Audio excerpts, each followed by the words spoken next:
Hello creative friends, this is Joy. So I have this leftover scrap paper and cardboard from previous projects that I decided to try to do something with. So I decided that this would make a cute little mini journal. So here I'm taking the pieces of paper and folding them in half, and I'm doing 5 for each signature, and I'm going to do 3 signatures is what I decided to do. And so that's what I'm doing here. I'm just taking 5 sheets of paper and then folding them in half and then using my scissors to crease them because I'm too lazy to walk over to the other side of the room to grab my bone folder. So anyway, I'm measuring out um, how big the pages are and how big I want the cover to be because I want a little bit of an overhang, like an eighth of an inch to a quarter of an inch overhang from the size of my paper. And I'm doing the same for the width, and so I'm marking that off to get the width of like the back cover, and then figuring out how wide should my spine be. And so I'm marking the spine and then marking the front part of the front cover. And so here I have my template, or well, it's not really a template, it's going to be my cover, all measured out, and I'm cutting it down to size.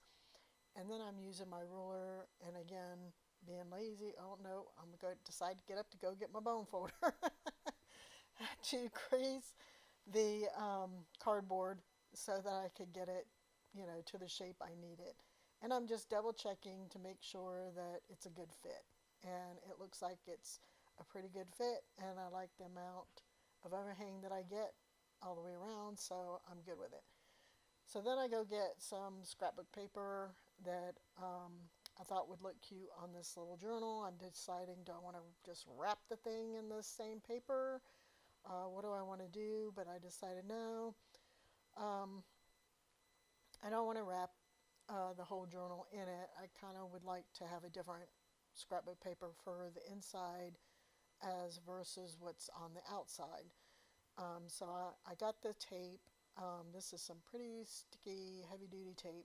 Once you stick stuff down with this, it ain't coming up. And you need to be careful not to stick it prematurely or else you can have a mess on your hands. Ask me how I know. Because it happens. It has happened to me more than once. So I decided to put tape all the way around on the front and back cover, but I avoid the spine because if you put tape on the spine and then you try to poke holes and sew through it, your awl and your needle get all gunked up. Ask me how I know. It's happened to me too many times. So I'm like, yeah, we're not going through that mess, and it's hard to get that stickiness off your needle and off the awl. Trust me, it's not easy. The only thing I found that will take it off if that happens to you is alcohol. Put some alcohol on a paper towel, and you can usually try to, rub the crap out of it and get it off. So instead of messing with that, I'm going to use this quick dry Elmer's glue is what this is, and it's almost gone. And it's also kind of old, so it's thick and hard to come out, but I did manage to get enough out to spread it around so that I can get this stuck down.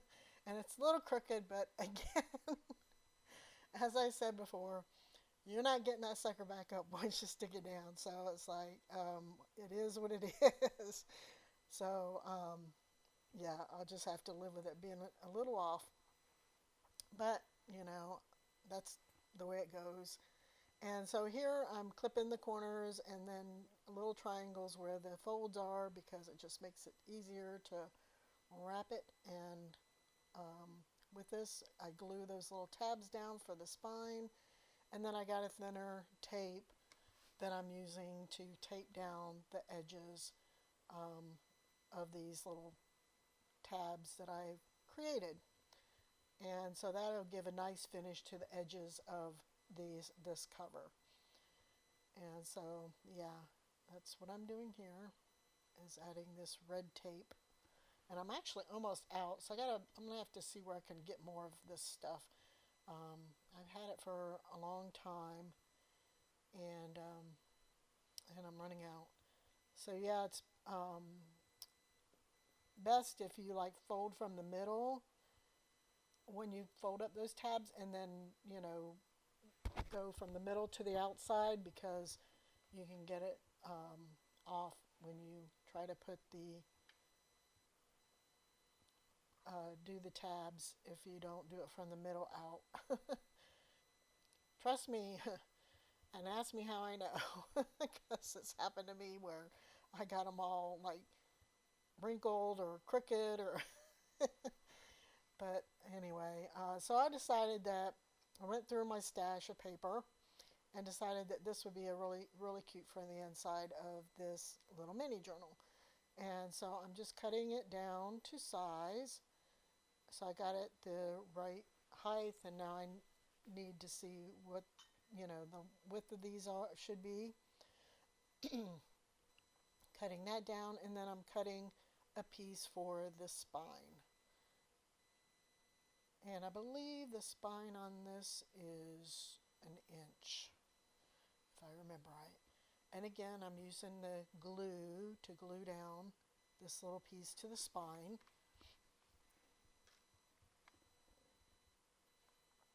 And just my finger to smush it around and gluing this on. And oh my gosh, I remember now when I put on the covers, I was doing so well. More or less, even though the cover is a little off. But when I stuck down the back piece for the back, yeah, I got it off, and I was like, oh, I didn't want to fool with trying to pull it up and tear the paper and ruin the whole thing. So the the back cover, and I thought, well, it's at the back. Nobody's gonna notice, So what the heck? But anyway, so yeah, I used the tape again for the front and the back cover, and this is using this tape is probably a little bit of overkill, but I don't know, it works. But yeah, it's some pretty darn heavy duty stick stuff. So I get the front and the back cover on there as best I can. And yeah, when I'm like, filming these, it's like I'm trying to film it from above, but then I'm looking at it from an angle, and sometimes, my vision gets kind of off, and then things end up off. So, in any case, here I'm trying to make a template and trying to figure out, okay, how wide is my spine? So I marked that on this piece of paper. How tall are my pages, which, that's how long I made this piece of paper. And then I'm trying to figure out if I put, 3 signatures, I need to divide this up 3 ways and then mark that. And then I'm going to just do the pamphlet stitch, which is 3 holes. And so I'm just marking those, so an inch from either side, and then I divide the whole thing in half. So this is the only time that I actually, well, not the only time, I guess, because I was measuring the inside pieces. But yeah, I mean, it's best to try to get, at least you could do it like without measuring, but for me, I like to measure and get it more accurate. Accurate, yes. Here I'm going ahead and poking the holes that I would need to poke in my pages, and I mark the top, and then I put this down on the spine, and then I use a black pen just to go and mark the holes on my spine through the holes that I made on the template, and that works pretty good. And then I get my awl and I poke my holes in the spine. So that's what I'm doing here. And then I get my pages, and I get paper clips, and I paper clip the pages together, make sure they're all straight, and paper clip them together to hold them in place. so that I can poke my holes. So this here is like a quick mini journal, like I said, that I made, but I also ended up making a bigger journal, but I basically just made it the same way as this. It's just bigger, a bigger size. And in my last video, you saw where I was making tags from some of the scraps, and those tags I'm going to use in the bigger journal that I made. And so I did not record me making that journal, the base part of the journal itself, because I've already posted so many videos of me making journals, and this being one of them, one of many, that I decided not to record it. But I'm thinking about recording me going through and filling it up, with tags and tucks and belly bands and all that kind of stuff. And then showing like a flip through of it when I'm done. So that would probably be the next video that I post. So here again, the pamphlet stitch is fairly simple and straightforward. You go through the middle hole in your signature, and then you go through the top or the bottom, it doesn't matter, either or. And then like I went through the top, and then I went back through the bottom, and then I go back up through the middle. And when you go back up through the middle, you got to make sure that your string is on the other side of where the one piece of string is that you left, because you got to leave yourself a little tail. And so that way you got a piece of the string on each side of that string that's, going across the middle, and then you tie it down. So again, you go through the middle, out the top, down through the bottom, back up through the middle. Make sure that when you come back up, it's on the opposite side of that string in the middle. Pull it tight and tie it. Real quick, easy, simple. This is my favorite way, I guess, to make journals. I've made them all kinds of different ways, and so far this seems to be the easiest and quickest way. So that's the base journal there that I have. And I'm like kind of thinking, what am I going to do with the cover?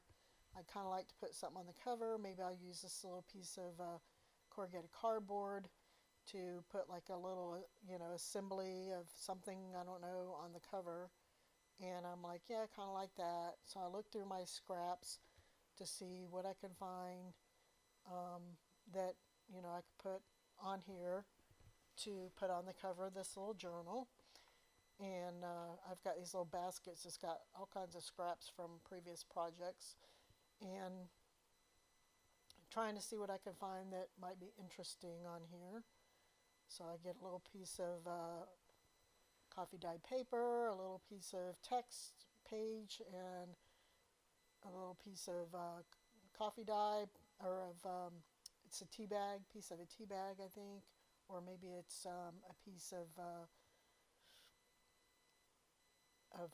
pattern paper, probably, because I was working with pattern paper here recently.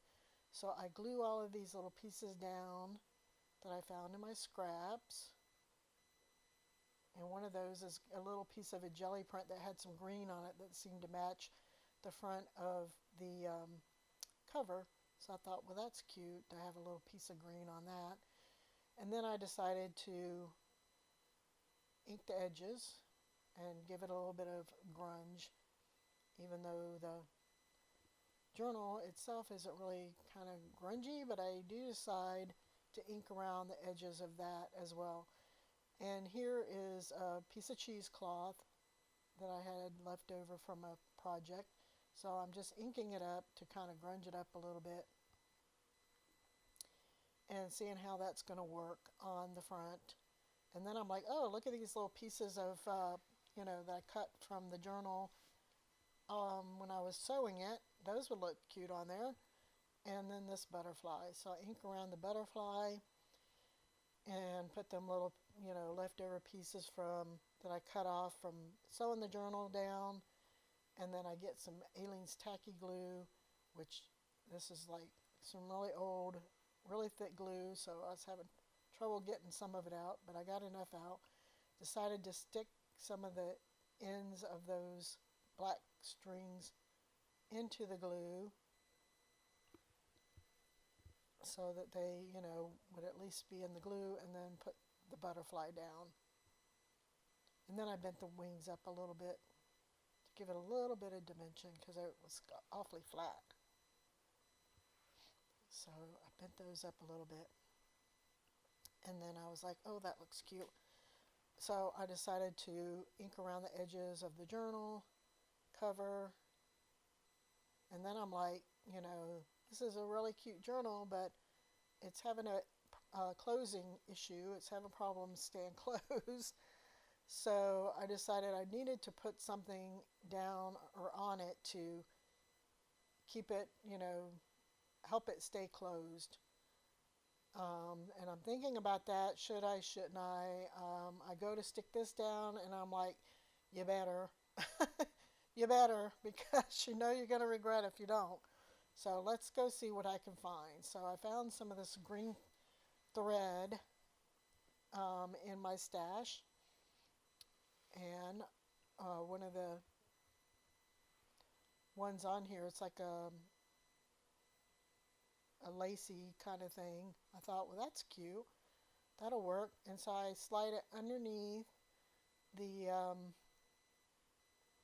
strings on the spine, and then tie it into a bow so that I can kind of get an idea of how much of this I'm going to need. And then stick the one piece on the front. So that's pretty much the little mini journal that I made. I hope you liked the video, and thank you for stopping by and watching, and we'll talk to you later. Bye bye.